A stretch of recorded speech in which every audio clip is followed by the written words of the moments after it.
Lest We Forget, Volume 3, Number 3. In today's issue, we are going to focus on the life of William Farnsworth, who was reputed to be the first Seventh-day Adventist, that is, the first of the Adventists who kept the seventh-day Sabbath. We'll begin with Worthy of Honor by Doris Robinson, which was the introduction to the story William Farnsworth, found in the Church Officers' Gazette of May 1944. That will be followed by Inseparable, the Sabbath and the Sanctuary by W.A. Spicer, that describes how various lines of truth are interconnected. Then we'll hear from Marlene Steinweg in an article entitled Peculiar Destiny, which is the account of the first ever Seventh-day Adventist Church in Washington, New Hampshire. Also, Marlene Steinweg will share a life sketch of William Farnsworth. Overshadowed by Ellen G. White relates the story of the vision she received that gave confirmation of the Sabbath truth, and will conclude with Unmasked, a story by Marlene Steinweg that shows that even our early pioneers struggled with temptations that had to be overcome by God's grace. Worthy of Honor by Doris Robinson. The name of William Farnsworth of Washington, New Hampshire, finds a place among the pioneers of the Seventh-day Adventists, not because of a brilliant career, for he lived as a plain, humble farmer, not because of widespread popularity, for he was little known outside of a radius of a few miles of his birthplace where he spent his entire life, not because of scholastic achievements, for his education was limited to the small rural school nearby, which was held only a few months each year. He is, however, worthy of honor because of his courage in standing as the first in his church to announce his conviction that the seventh day is the Sabbath and his decision to keep it. Others of his associates followed his example, thus forming the nucleus of the first sizable group of Sabbath-keeping Adventists. He lived in a place and in a time where nothing spectacular happened, and although no memoirs of his life have been written, we are able to bring to your attention a few facts of interest concerning his life. Inseparable, the Sabbath and the Sanctuary by W.A. Spicer. This is an excerpt from an article entitled Notes on Early Times in This Advent Movement, originally published in the Review and Herald of December 28, 1939. It is more than interesting to note the providential intertwining of the streams of light by which the full Advent message was made plain to the pioneer believers. Those in one place who were being led into light in their study of one special feature of truth seemed at the same time to get fleeting glimpses of other truths that some other group was being led to understand and accept. This providential leading evidently prepared the searchers for the mutual exchange of light and truth when they were brought in contact with one another. In the early views by the Spirit of prophecy of the rise of the full message, we see that those who should find the Sabbath truth would be directed to the doctrine of the heavenly sanctuary. The close connection between these two main features was indicated from the earliest days of the Advent movement. See Early Writings, pages 254 to 261. Speaking at the General Conference in San Francisco in 1930, our veteran preacher E.W. Farnsworth, one of the children of that first church of ours in Washington, New Hampshire, told us of the experience of his father, William Farnsworth. The text of Scripture that attracted my father's attention first was that text in Revelation, that there was seen in his temple the ark of his testament, Revelation 11, verses 18 and 19. And in his thought he opened the ark, and there he saw the law of God, and there he saw the fourth commandment. The seventh day is the Sabbath of the Lord thy God. In it thou shalt not do any work. And he said, I think we had better keep the Sabbath. And he began the observance of the Sabbath quite largely on the strength of the statement in that text. This experience is of special interest to us in view of the scene shown by the Spirit of prophecy as this message rose. From Early Writings, page 254, Ellen White says, "The third angel closes his message thus: Here is the patience of the saints. Here are they that keep the commandments of God and the faith of Jesus." As he repeated these words, he pointed to the heavenly sanctuary. And there is just where our first Adventist pioneer in Sabbath-keeping was led to look for help in making the decision. The angel surely pointed him to the sanctuary. How closely together these experiences are seen to come as the time came for the movement to be fully developed. Note also that as those who accepted the Sabbath light in 1844 were being prepared by the Spirit to look toward the heavenly sanctuary, so also those who led out in the study of the sanctuary truth were being prepared to look toward the Sabbath. Hiram Edson was the first to see the light on the sanctuary and its cleansing. Soon after he received the light on the sanctuary, he himself was impressed that the seventh day was the Sabbath, but without any conviction that it was important to keep it. Doubtless that impression helped to place him in a receptive attitude, so that the moment he heard the evidence for the Sabbath presented, he sprang to his feet, saying, "That is the light and the truth. The seventh day is the Sabbath, and I am with you to keep it." As the Sabbath light came to the Adventist believers in New Hampshire in 1844, they were led to turn their thoughts toward the heavenly sanctuary. As the light on the sanctuary and its cleansing came to believers in western New York in 1844, it turned the thoughts toward the Sabbath truth. And these pioneers in the Sabbath and the sanctuary truths accepted the spirit of prophecy as it was manifested before them in those early days. And now we'll hear about the first Seventh-day Adventist Church in Peculiar Destiny by Marlene Steinweg. Nestled among the granite hills of New Hampshire, in a wooded spot about 3 miles from the small town of Washington, stands the first Sabbath-keeping church among Adventists. Built by and for the Christian Society, this country church had a peculiar destiny. It would become the birthplace of the Third Angel's Message movement, and in 1862, a Seventh-day Adventist church with a charter membership of 15. In April 1842, William Farnsworth met with a group of neighbors who had settled west of Washington. 32 heads of families signed the charter of the First Christian Society in Washington and announced their purpose of building a meeting house for their own accommodation and accommodation of other societies when not occupied by them. They raised by subscription enough money to purchase the materials, and in a few days, with volunteer labor, they had erected and fitted up for use a building 30 by 40 feet. Cushions were placed in the stall like pews, and chairs and pulpit were on the rostrum. There were 2 wood stoves and an organ, and charts were often placed on the wall.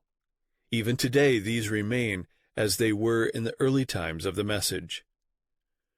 Frederick Wheeler's eldest son, George, was 8 years old when the church was built. The Washington church, he remembered, was built in 6 weeks. Everybody turned out to work on it. Father led the meetings most of the time when he was there. Old Mr. Stoll usually led when he was gone. William Farnsworth led the singing and sometimes read a chapter, and there were visiting ministers. He described the Grove meeting congregation as a very plain-looking crowd. Most of the folk were poor. They wore plain clothes. The women wore Shaker bonnets. There were quite a few children, and they were kept quiet through the meeting. Then they scampered barefoot through the woods. These sincere, simple believers received here the Advent message through Elder Joshua Goodwin, a visiting preacher. Then, as they studied further into their well-worn Bibles and were led by a series of providences, a small group began keeping the seventh-day Sabbath. More solid than the granite hills were the foundations which were laid for this Advent movement as the first group of Sabbath-keeping Adventists took their stand there. Prophecy had foretold that they would come when the hour of God's judgment should begin in heaven. The hour had come, and here they were. Those Seventh-day Adventist believers did not know it at the time, but they were the beginnings of the hosts of commandment keepers who were seen by the prophet John, carrying the Advent message to every nation and kindred and tongue and people. And now for a biographical sketch of William Farnsworth, a true pioneer, 1807 to 1888, by Marlene Steinweg. William Farnsworth was a true pioneer, though not in the same sense as his great-great-great-grandfather Jonathan, who in 1663 settled with his father Matthias near the new colony of Plymouth, Massachusetts, nor as his grandfather and grandmother, Simeon and Esther, who in 1767 decided to move with 15 other pioneer families to a more favorable farming area, a nearly virgin territory in what is now the state of New Hampshire. They pioneered against unknown dangers in a new and promising land, while he pioneered against prejudice and tradition, against isolation and ridicule, as he decided to keep the seventh-day Sabbath. The new land where Simeon and Esther Farnsworth pioneered was dotted with beautiful lakes, and wild cherry trees, mulberries, blueberries, and blackberries grew in the woods. The settlers built everything they needed, beginning with one-room log cabins. In 1776, the little town that grew up in that place was named Washington, after George Washington, then a general of the army. 5 years later, Esther gave birth to their son Daniel. After he married, Daniel and his wife, Patty, raised a family of 5 husky boys. William, their first son, was born in 1807 and weighed little more than 2.5 pounds. The story is told that his father bundled him up in their ample coffee pot to keep him warm. He was so small, everyone thought he might die, and it is a miracle that he didn't. But he did live and eventually became a strong 240-pound man, more than 6 feet tall. Among their close neighbors was the Meade family. Their children attended school together, played together, and later married each other. William was a strong man, 23 years old, when he married Sally Meade. They selected 216 acres beside the Ashalot River and built their own home, which they called Happy Hollow. They lived there the rest of their lives. 11 children were added to their family and were taught to reverence God and His house and to read His Word.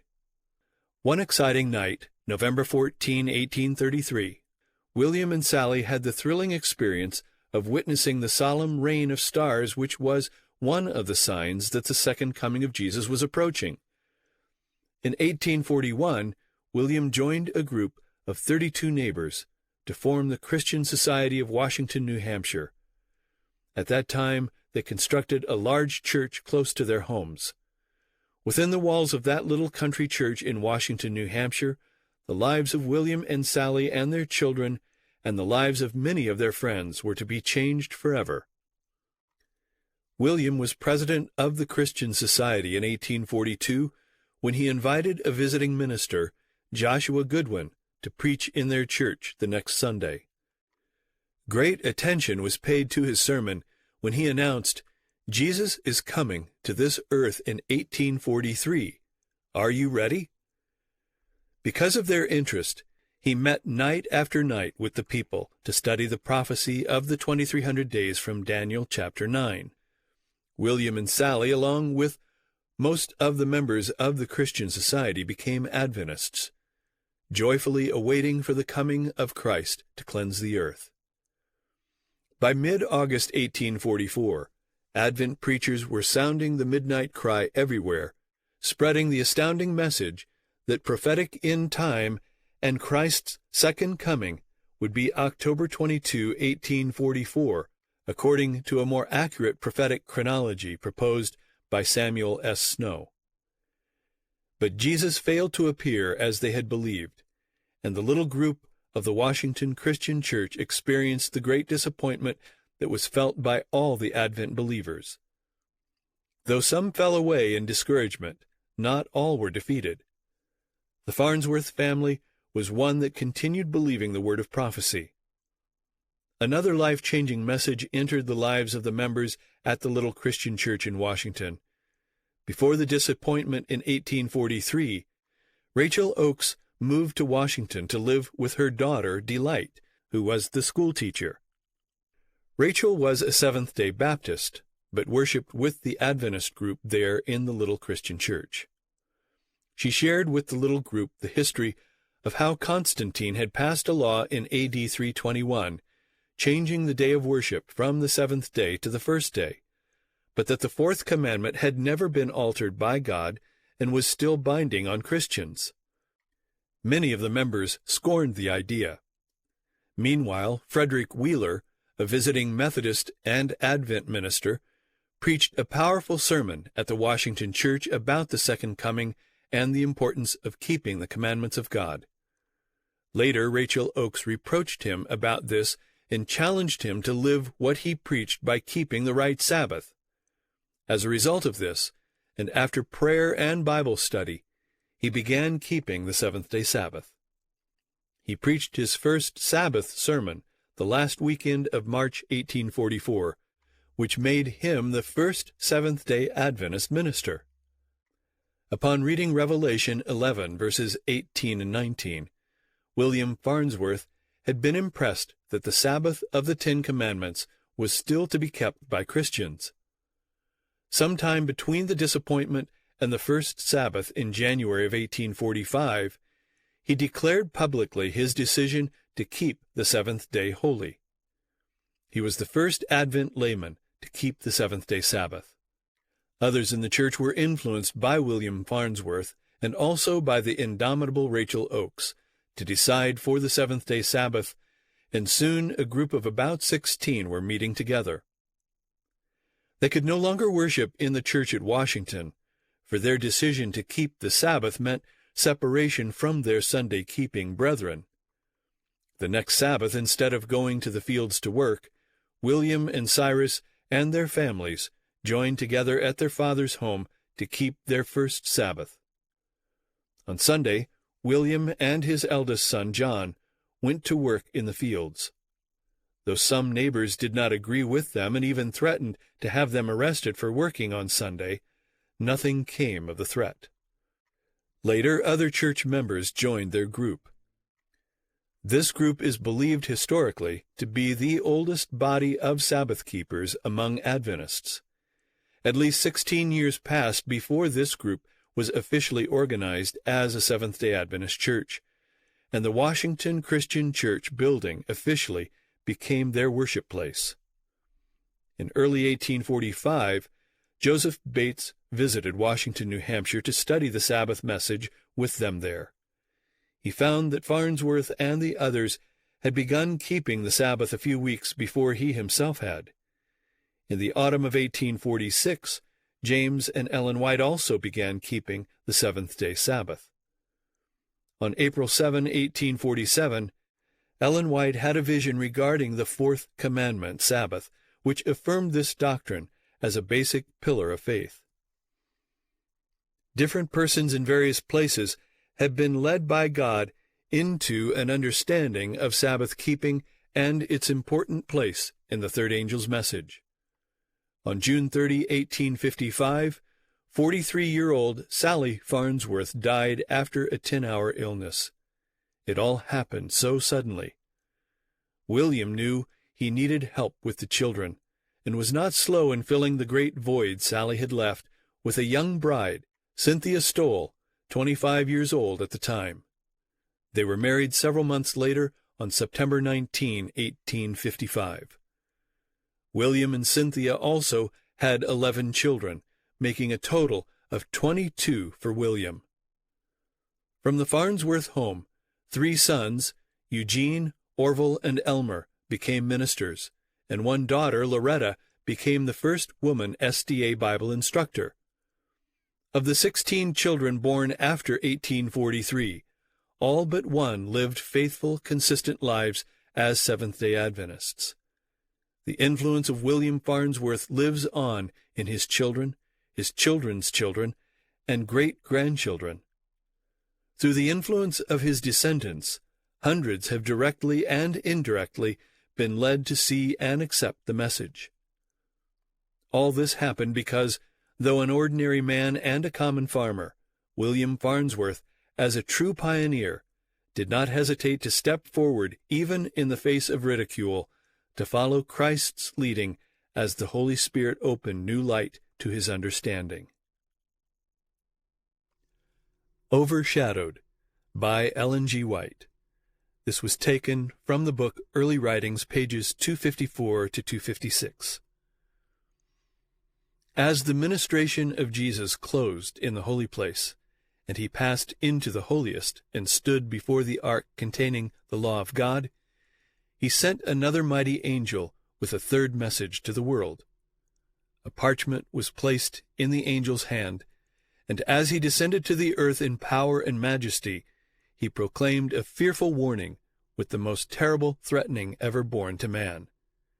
This message was designed to put the children of God upon their guard by showing them the hour of temptation and anguish that was before them.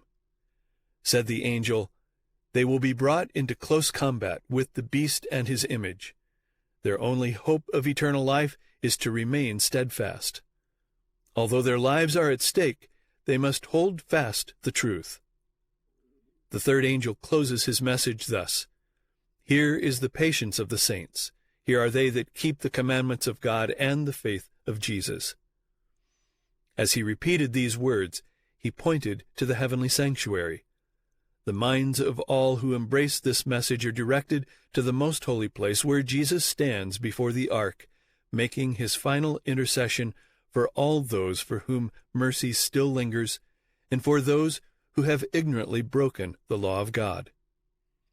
After Jesus opened the door of the most holy, the light of the Sabbath was seen, and the people of God were tested, as the children of Israel were tested anciently, to see if they would keep God's law. I saw the third angel pointing upward, showing the disappointed ones the way to the holiest of the heavenly sanctuary. As they by faith enter the most holy, they find Jesus, and hope and joy spring up anew. I saw them looking back, reviewing the past, from the proclamation of the second advent of Jesus down through their experience to the passing of the time in 1844. They see their disappointment explained, and joy and certainty again animate them. The third angel has lighted up the past, the present, and the future, and they know that God has indeed led them by his mysterious providence. It was represented to me that the remnant followed Jesus into the most holy place and beheld the ark and the mercy seat, and were captivated with their glory. Jesus then raised the cover of the ark, and lo, the tables of stone, with the 10 Commandments written upon them. They trace down the lively oracles, but start back with trembling when they see the 4th commandment among the 10 holy precepts, with a brighter light shining upon it than upon the other 9, and a halo of glory all around it. They find nothing there informing them that the Sabbath has been abolished or changed to the first day of the week. They are amazed as they behold the care taken of the 10 Commandments. They see them placed close by Jehovah, overshadowed and protected by his holiness. They see that they have been trampling upon the 4th commandment of the Decalogue, and have observed a day handed down by the heathen and papists instead of the day sanctified by Jehovah. They humble themselves before God and mourn over their past transgressions. They joined in the work of the third angel and raised their voices to proclaim the solemn warning. I saw many embrace the message of the third angel and unite their voices with those who had first given the warning, and they honored God by observing his sanctified rest day. Many who embraced the third message had not had an experience in the two former messages. Satan understood this, and his evil eye was upon them to overthrow them. But the third angel was pointing them to the most holy place, and those who had had an experience in the past messages were pointing them the way to the heavenly sanctuary. Many saw the perfect chain of truth in the angels' messages, and gladly received them in their order, and followed Jesus by faith into the heavenly sanctuary. These messages were represented to me as an anchor to the people of God. Those who understand and receive them will be kept from being swept away by the many delusions of Satan. We conclude this current issue with Unmasked by Marlene Steinweg. It was Friday, December 20, 1867, in Washington, New Hampshire, and what made the Christmas season even more festive was that visitors, Elder James White and his wife Ellen, and Elder J. N. Andrews were coming to the little white church. What the members didn't know was that Mrs. White had been impressed that she must go to Washington, New Hampshire, to deal with problems in the church. God had revealed to her the backslidings of some of the members there. Tired and almost sick from the long, hard, freezing sleigh ride, the guests arrived shortly before sundown on Friday. The little Seventh-day Adventist church there was in a turmoil. Several men were opposing Ellen White's visions. Others were enslaved to tobacco. Some of the youth were being drawn to the world. The members pulled apart, quarreled, and some stopped attending church. Sabbath school had been discontinued. William Farnsworth was enslaved to tobacco. Though he had learned that it was unhealthful and had signed a temperance pledge 5 years earlier to stop chewing tobacco, he had been unsuccessful. Time and again he would throw his tobacco into the forest and even stop using it for weeks at a time. Over and over he would succumb to the uncontrollable urge to chew, hiding in the woods alone with his vice. This yo-yo experience wore on his religious life, and he found it harder to pray and study the Bible. He even forgot at times to gather his family together for worship. Sabbath morning, the little white church was crowded with all who wished to hear the guests speak. Elder White preached the morning sermon, and after a brief lunch, Ellen White stepped up to the podium. Recalling her vision regarding the church members there, she began to reprove them, pray with them, and rescue them. One member confessed his error in opposing Ellen White. The meetings were so productive of good that the visitors decided to stay through Wednesday, Christmas Day. Ellen White continued reproving some members each day. She pointed out a man here and gave him a testimony, and another one there, and another here. She read life after life like an open book. William Farnsworth's son, Eugene, had noticed his father hastily covering tobacco spittle stains in the snow and had guessed his father's hypocrisy. He wondered whether Sister White knew and would speak to him. Almost immediately, Mrs. White turned to William Farnsworth and said, "I see that this brother is a slave to tobacco. Even worse, he's trying to deceive his brethren that he has stopped using it." It hurt to be publicly unmasked like this. God had revealed William's secret sin to her. Though at first he resented being corrected, and the darkness covering his soul seemed to increase for a while, the Holy Spirit finally reached his heart, and he was able to gain the victory over tobacco. A miracle happened that Christmas, which restored vitality to the little church there and revealed that God is personally interested in each individual.